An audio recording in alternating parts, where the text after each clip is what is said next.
Hi everybody, it's Linda Morrison here from the Ageless Goddess and Ageless Business. This is the Art of Listening Series 2.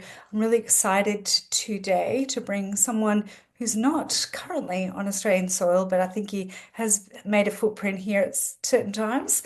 And that is Cameron Quin. Cameron, thank you for coming in and speaking to us today on the art of listening. Thank you, Linda. I really appreciate you having me. Thank you so much for being here. The art of listening came about late last year, though I believe as I'm bringing it all together and folding in all of these works in this project, that my upbringing was really about listening. And most of the time, my those that were looking after me thought that my life was a little bit more interesting than theirs might have been in that day, and they listened right in. But what they're able to tell me and what I actually learnt from those terrific people, grandmothers, aunties, mothers, all of the rest, where we're taking in data before the iPhone, just taking in data with all of the people available to us, is that we actually learnt to listen in and listen more than we were actually speaking. And we learnt a lot. Also, I'm super thankful to those women mostly and men that were able to be really super clear in communicating the truth to me. Because as I worked out quite young, the non-truth doesn't cut it. And you learn to actually learn the real truth. Also, that some things that you're told are unpalatable at the time until you work out what they actually mean. So the art of listening has been born also because of fast media, fast information, fast, Google, I can research this. The art of listening has been born. So Cameron is in the room today. Cameron, tell us about how you help people at the moment, but also how you've arrived at this and how you perhaps think that the art of listening has enhanced everything in your life or some stuff. Thanks, Linda. I appreciate it. That's a lot to unpack. So first of all, thank you so much for creating the platform for us to be able to speak about such an important topic. It is something that I've been grappling with over a decade now. In terms of what I do to help individuals, I feel that I inspire, I empower, and I allow individuals to reflect upon their entire life and deprogram what doesn't serve them and reprogram in things that actually do serve them. I would say that psychologically, we've been taught, especially in Australia, that your genes reflect basically your life. You can't do anything about it. You can't change anything. And I completely disagree with that because my life has evolved basically since I was 13 years old and has continued to evolve up until 6 months ago. In terms of how do we help people through the Freedom Collective, we take individuals through a 12-month community that helps and supports them with shadow work, with journaling, with meditation, breath work, but also we go through human design, we go through astrology, we get speakers to talk about their journeys and how they've actually handled all of the stress and anxiety that has been thrown on them whilst they've been trying to achieve something large with their life. But really, at the essence of it is to strip away the mask that we have created for ourselves to protect ourselves so that the real, most authentic self can come through and shine through. To me, that is the most important thing I can do in this life. And so it's a gift for me to be able to help others and our team to help others through the Freedom Collective. We also take individuals through psychedelic assisted therapy in 3 different countries. So I have a team of scientists and doctors around the world, psychiatrists, psychologists, who will sit individuals through psychedelic trips so that they can then integrate that afterwards over weeks or months, if not years, so they can go through a personal metamorphosis. And the art of listening. For 10 years, my mentor, Vijay Aswaran, he's a self-made billionaire. He's literally lifted millions of people out of poverty. And he used to say to me all the time, Cameron, you have two ears and one mouth for a reason, and it's talk half as much as you listen. And I've got a real gauge of that over the last 12 months being with my beautiful partner and getting through challenges that have arisen because of basically different traumas, complex traumas, different experiences when I was younger that made my consciousness need to protect itself in different ways, which meant that the way I saw the world uh, was making me feel like I was being attacked.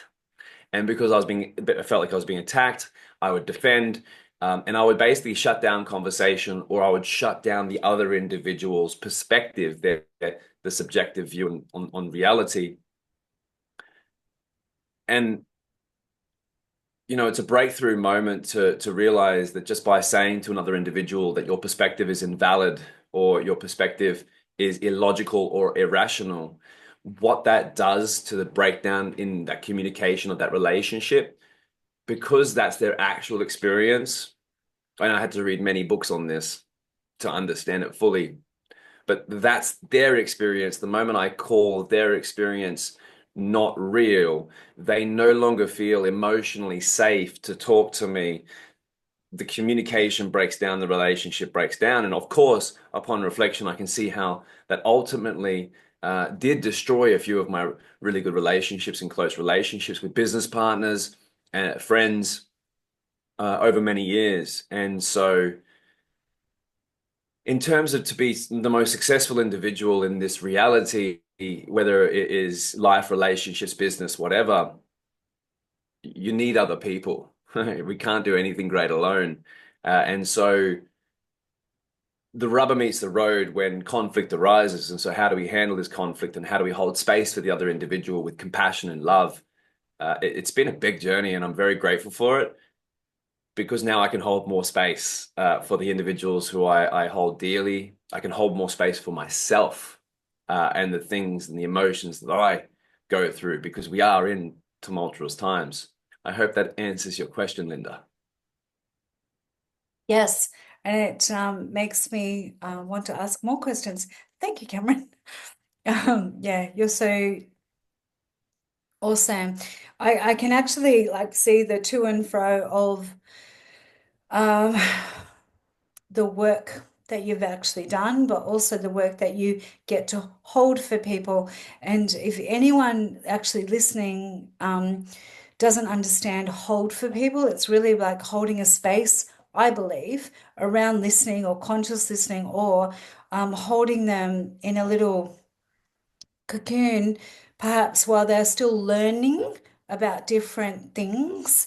And they're responsible for that too, but so is the person teaching or responsibly teaching. If it's a good person, responsibly teaching. Does that make sense? Make sense?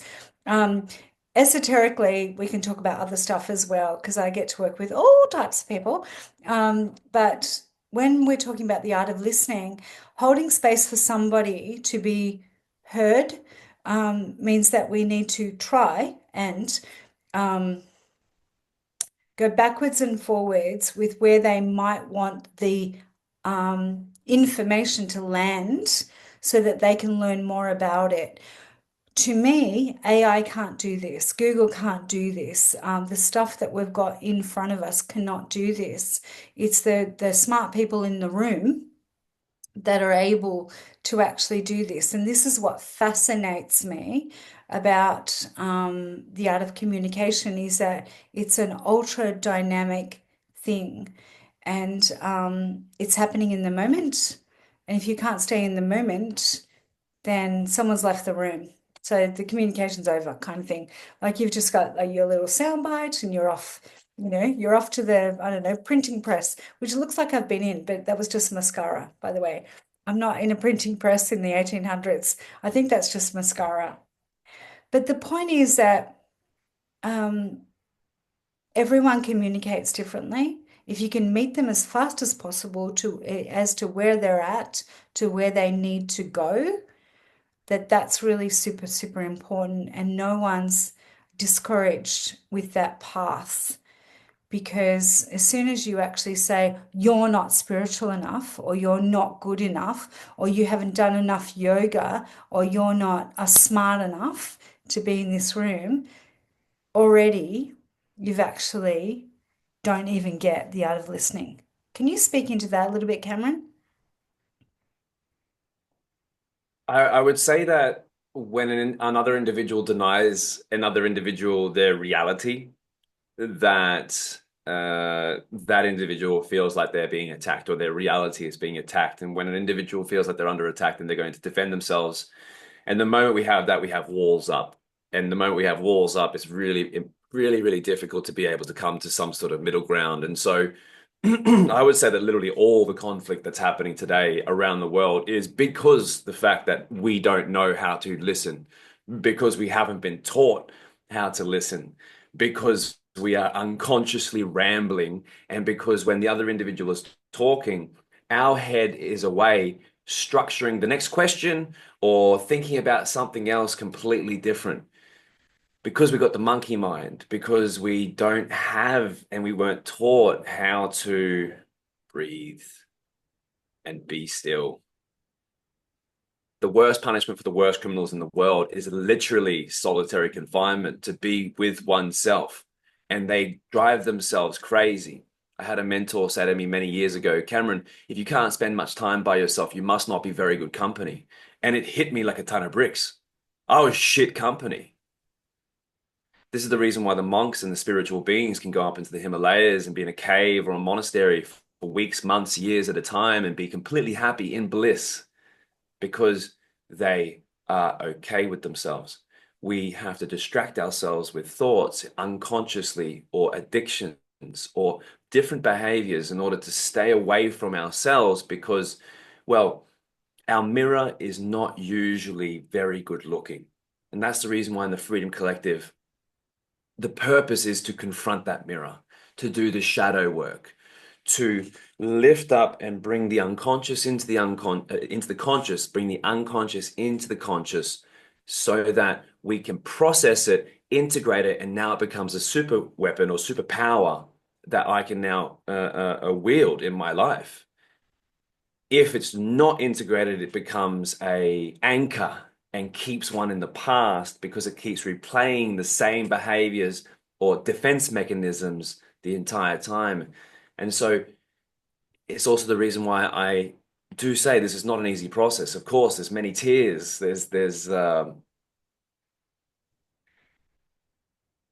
Some of us haven't smelt our shit for a while. And some of the individuals, they are really smelly. And because it's so unconscious, they can't smell it. They can't see it. And when an individual who's close to them comes up and says to them, "Hey, I think there's problem X with you," they see it as an attack rather than just as an individual who cares about them, who took great courage to bring something to them that they see as a problem, and they've spat in their face.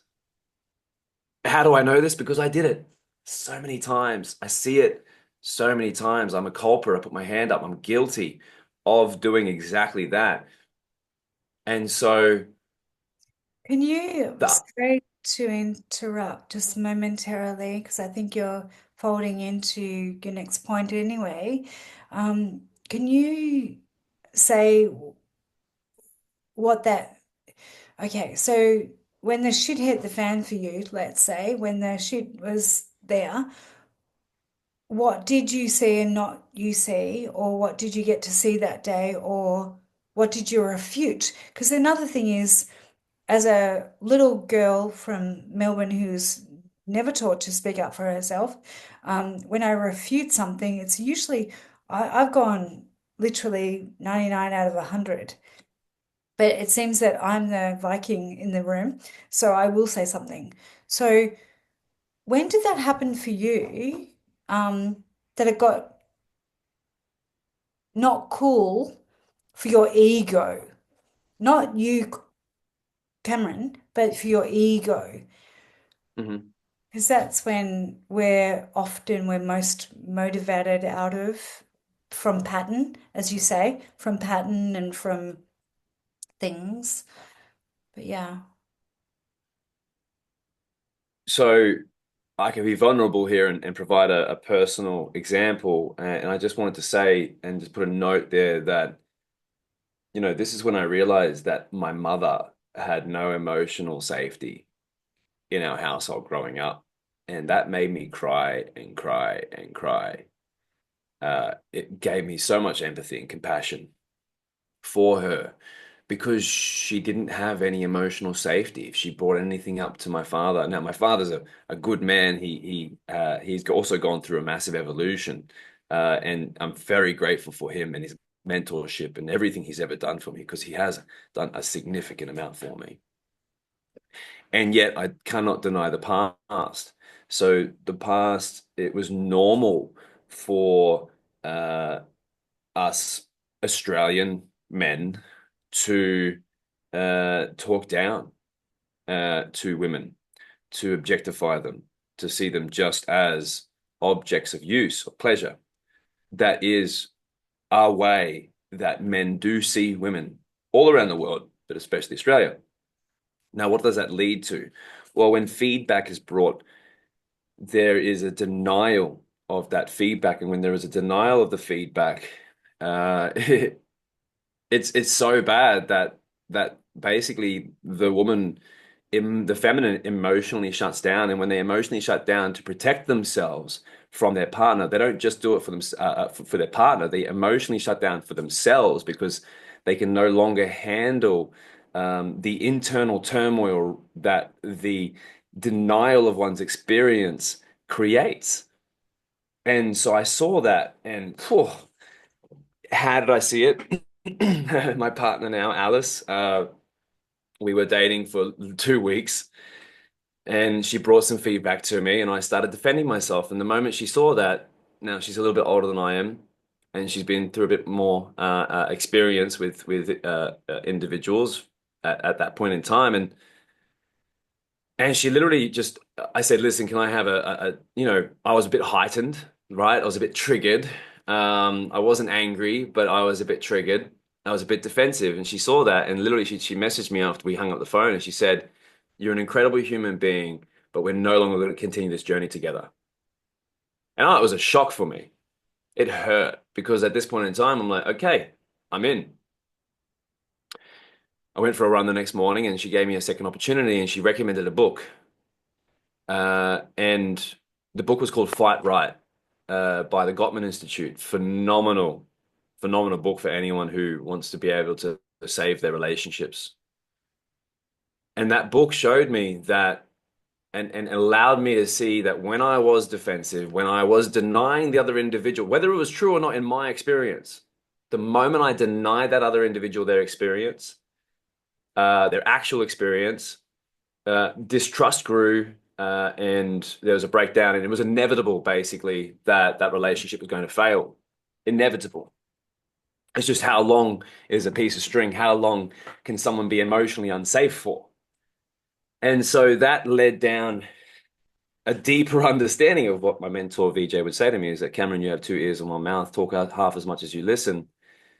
And I had another late guru who unfortunately passed away, Yong Nyeva. He used to say to me, Cameron, uh, don't don't converse to speak, because most individuals just communicate to hear their own voice, not to actually listen to what the other individual is saying. And so it's a practiced skill that we've never been taught, just like how to breathe. We never were taught how to breathe.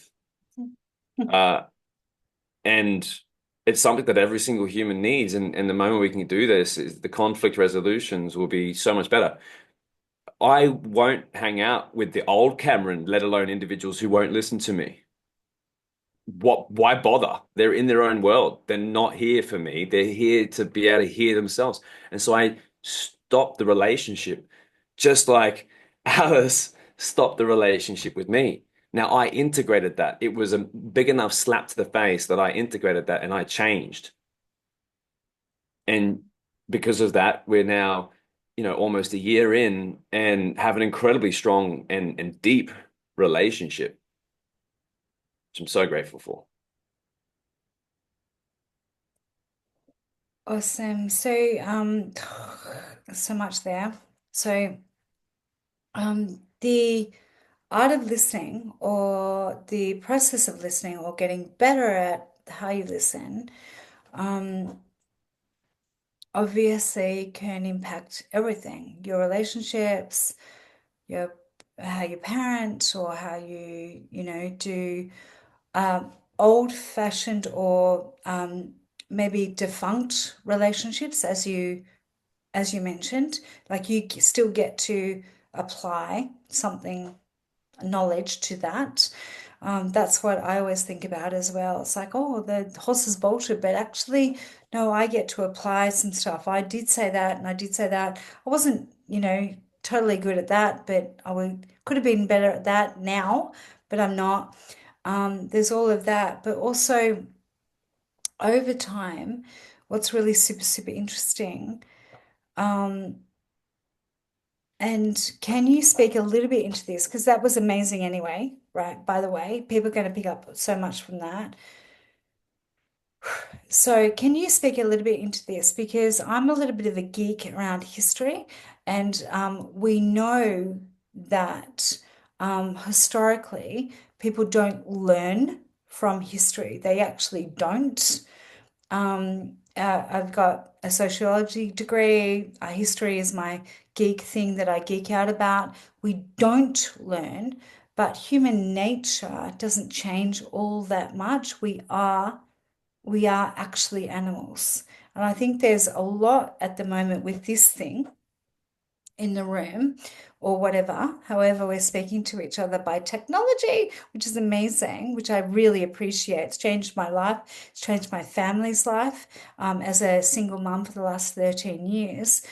But we haven't changed that much, that human nature is still attracted to certain things. It's attracted to a good looking body.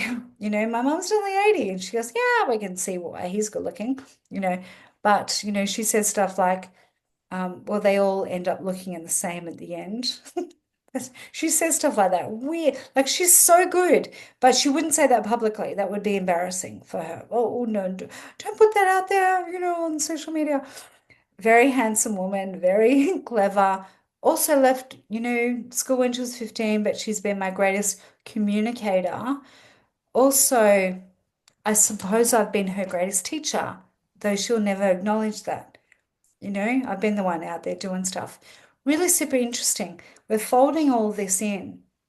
What we've actually got now is that there's more in your access with your fingertips, with people whom are around you.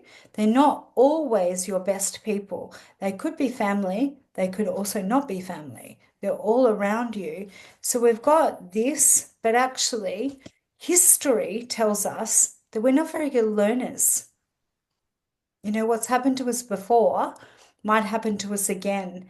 Can you speak a little bit into that? Because the historians have actually shown that literally over decades and thousands of years. But can you speak a little bit about that, even with your own self in the last 10 years? Not yourself, but those that you've actually worked with. So it's a big question, thank you, and The I can evidence is in the see. room. What I'm saying is the evidence is in the room. Why are we not learning from it? Yeah. Well, it's the same reason why we don't talk about suicide, why topics are taboo within the society is because we've been programmed and conditioned by a cult. Most people don't want to know that they're part of a cult and in a cult. But part of the process of deprogramming, I had to sit down with psychologists who specialized in taking cult members and integrating them back into society. And the truth is that I take individuals and integrate them out of society, because one has to wear a mask or be a person, which is a persona, which is a mask. One has to wear a mask in society because we can't have these conversations in general public because they've been made taboo from a society that has ultimately gone insane. Um, and I say that as I participated in it, and I still participate in it because unfortunately I can't yet get myself completely out of it. That's the reason why I'm building a permaculture off-grid farm. I have an anthropologist actually speaking in a few months' time for the Freedom Collective to talk about the history, where we came from. I'm not an expert. I'm not an expert on many of these subjects, actually. I've just picked up little bits along the way, which have created breakthrough moments for me to go, holy, wait, I am programmed by a cult, and hold on a minute, I'm programmable. Well, that means I can program me. And that's what I did. I programmed me. And now I'm giving others the same opportunity through the same individuals. I like to think moving forward. So obviously we need to remember about the past, right? And I think that the reason why we don't remember about the past is because it is trauma filled. I mean, genocide, murder, literally our religions were pushed across the entire world through force. Well, this is the interesting thing, and this is what I do find interesting because I'm a bit of a history geek. But what about the good stuff too? There's a load of good stuff, For like sure. the human, like English for us, Thank you. If it was William Shakespeare around about that time, thank goodness. Like they came up with something like, you know, the English language we speak today, but also a whole bunch of words that were so much more descriptive than we've got through this thing now. Fascinating, fascinating. Well, But also, if we cannot speak, we are nothing. So we need, we need language of some kind to be able to communicate. I totally understand where you're coming from and completely appreciate what you're saying. I have found over the last 5 years that the English language is actually extraordinarily limited. Correct. Um, Because it moved so quick in the last 500 years. Correct. I agree with you. Also, we're back to the art of listening. so I would say that communication is 90% everything else, 10% the actual words themselves, because the English language, so I've now started finally learning other languages. My mentor literally, he laughed at me when I said I can only speak one language. I'm working with now shamans from all around the world, spiritual healers, individuals who speak several languages. And the depth in which they can articulate and connect is extraordinary. And I got a bit triggered when my mentor, he laughed at me for speaking one language. And now I'm finally learning another language and exploring multiple languages actually at the moment.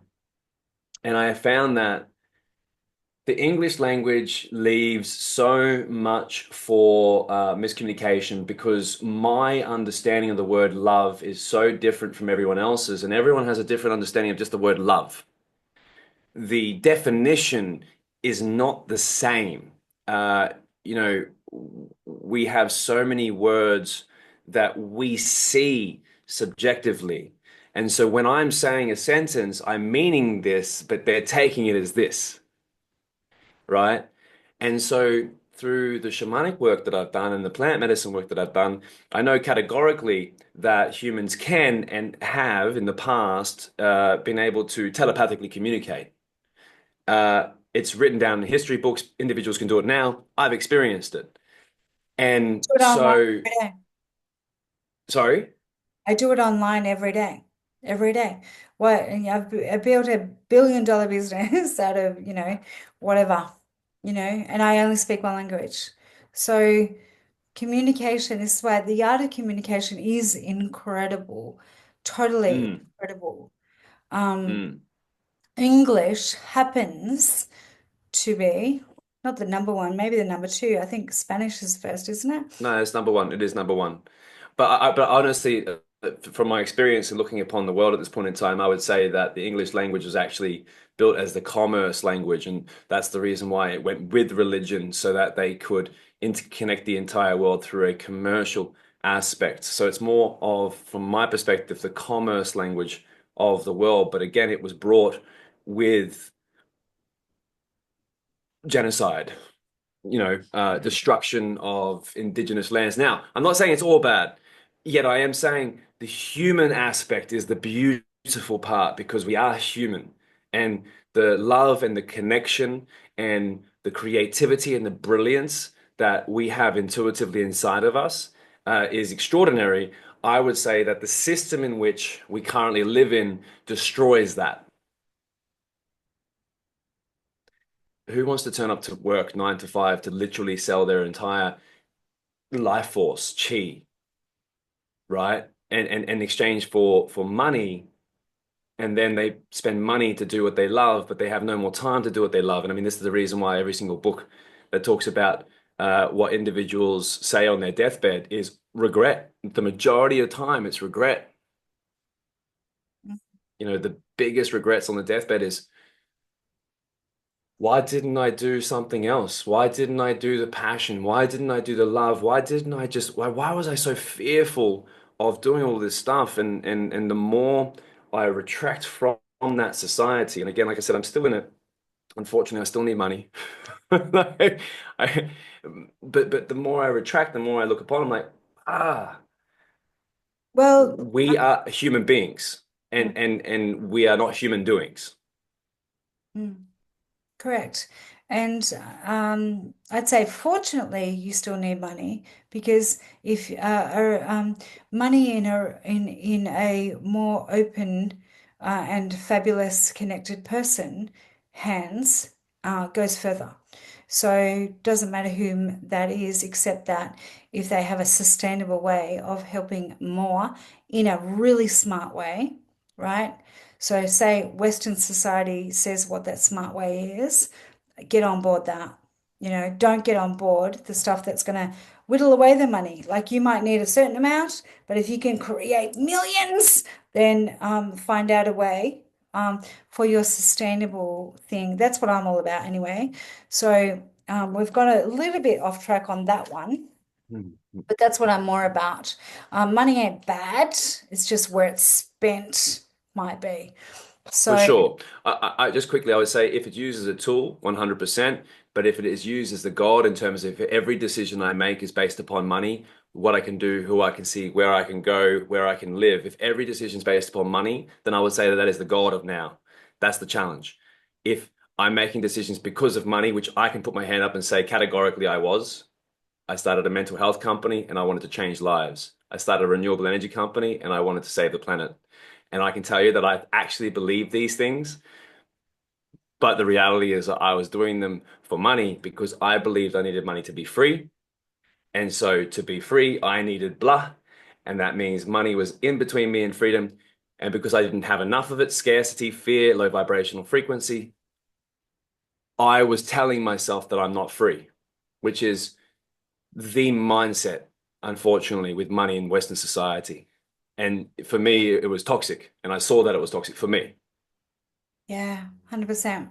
Yeah. Love it. Cameron. So good. I think we're very aligned. And here's the thing about the art of listening. I say it one way, you say it another way, and it means the same thing. I think like it's actually the same thing. But this is why I'm doing this work, is that the way I say it, born when I am, coming up my end, is this way. And the way Cameron says it is this way. The point is, what is the major at the moment, the major theme of the world probably isn't looking after most of us most of the time. I can say that, right? That's fairly general. What the people I get to work with, like Cameron and others, we're actually listening.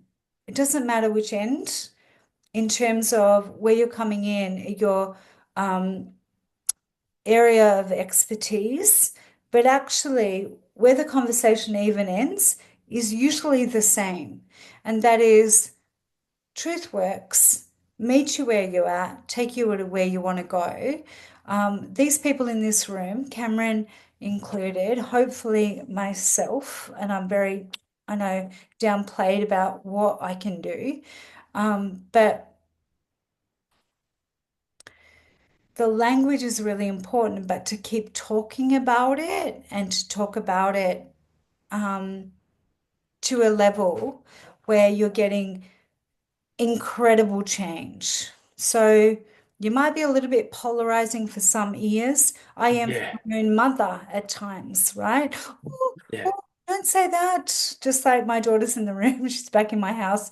Oh, don't say that. And I go, oh, well, actually, I've already said that. So, whatever. Next generation saying it in different ways. It's all okay. It's all okay. You're in a safe spot to be able to say it because you're literally giving us information as to how we can communicate as well. The point is, there's people in the room that don't want the current status quo. There's a lot of fear about, there's international fear. Unfortunately, this is like, apparently politicians' PlayStation, and they don't even know how to present online, let's face it. Hey, Cameron, they don't even know how to do it, but there they are showing up. We can ignore it, that's fine. We can pretend it's not happening.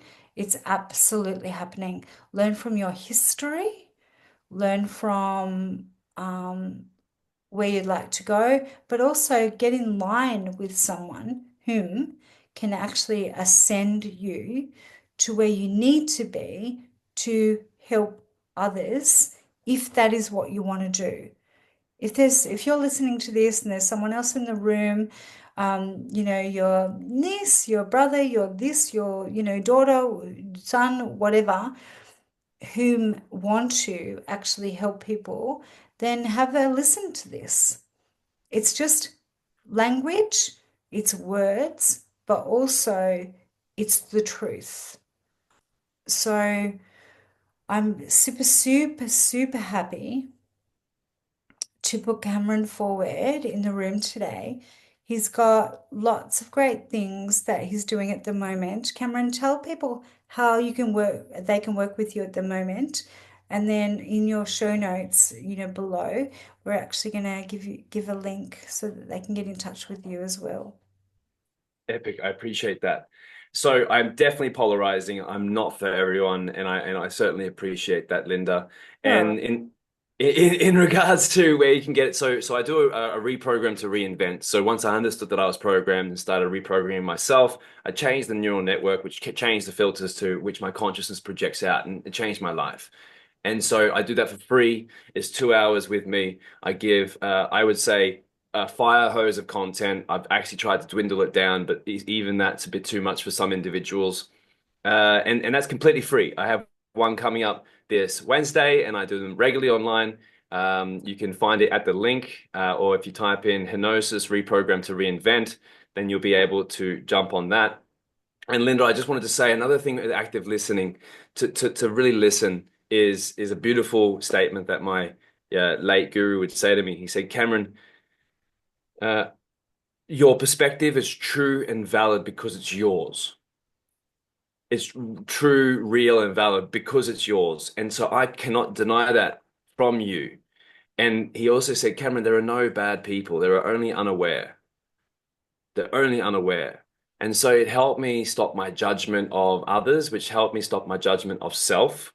And by doing so, created more space for me to hold with individuals who have differing perspectives.